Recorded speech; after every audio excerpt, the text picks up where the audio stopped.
September 14, 2018, the courtroom doors swung shut on Paul Manafort, the once powerful architect of Donald Trump's 2016 campaign, and the echo of the gavel reverberated like a death knell for a man whose fortunes were built on shadowy overseas deals.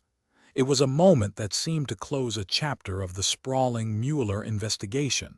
Yet the story it revealed was a tangled web of financial deception that predated any political scandal, exposing a world where lobbying, offshore accounts, and illicit payments intersected with the corridors of power. Born in New York City in 1949, Paul Manafort rose from modest beginnings to become one of Washington's most feared political consultants. By the 1980s, he was steering the campaigns of Republican heavyweights, and by the early 2000s, his name was synonymous with high-stakes lobbying for foreign dictators. His firm, Black, Manafort, Stone, and Kelly, became a conduit for cash flowing from the regimes of Ukraine's former President Viktor Yanukovych, Russia's oligarchs, and the government of Kazakhstan.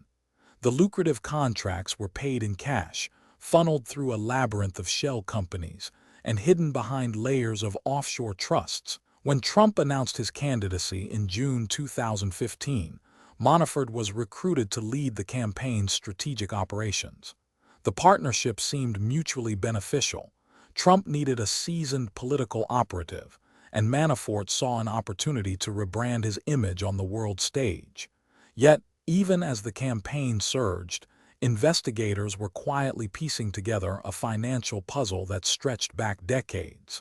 The FBI, the Department of Justice, and the Special Counsel's Office began tracing money trails that linked Manafort's foreign work to suspicious bank transactions, unreported income, and a cascade of tax filings that appeared to be deliberately falsified.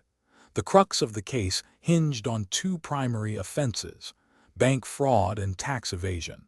Prosecutors alleged that Manafort had willfully provided false information to banks to obtain loans and credit lines, masking the true source of his income and the extent of his liabilities. Simultaneously, he allegedly filed false tax returns, omitting millions of dollars earned from foreign clients, and claimed deductions for non-existent expenses.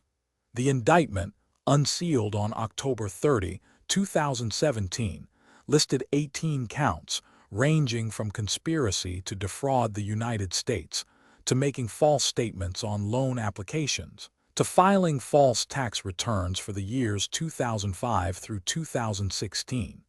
During the pre-trial phase, Manafort's legal team pursued an aggressive strategy of delaying tactics, filing motions to suppress evidence, and seeking to have the special counsel's testimony barred. The defense argued that the evidence was politically motivated and that the prosecution was a continuation of the broader Mueller probe.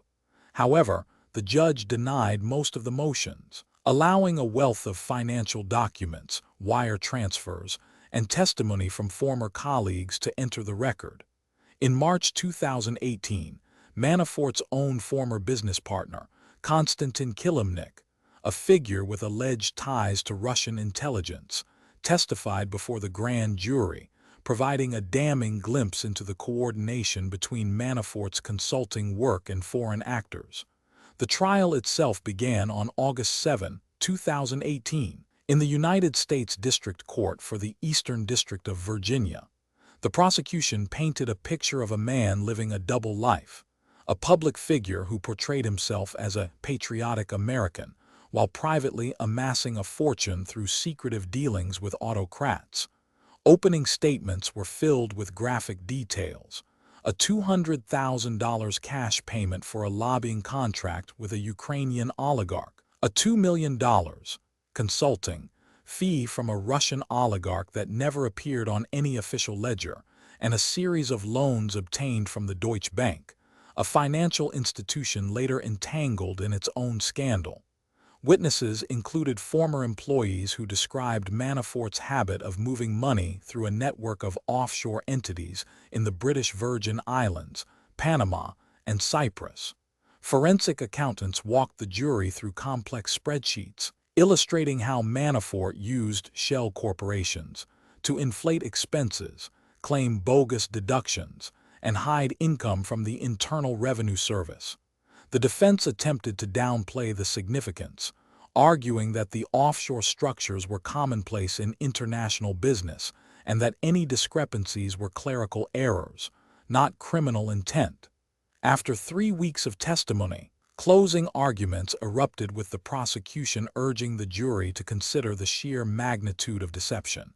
He stole from the American people, not by stealing a car, but by stealing billions of dollars in public trust. The defense countered with a narrative of political persecution, claiming that Manafort was being made a scapegoat in a larger political witch hunt. The jury retreated for deliberation, and the nation held its breath.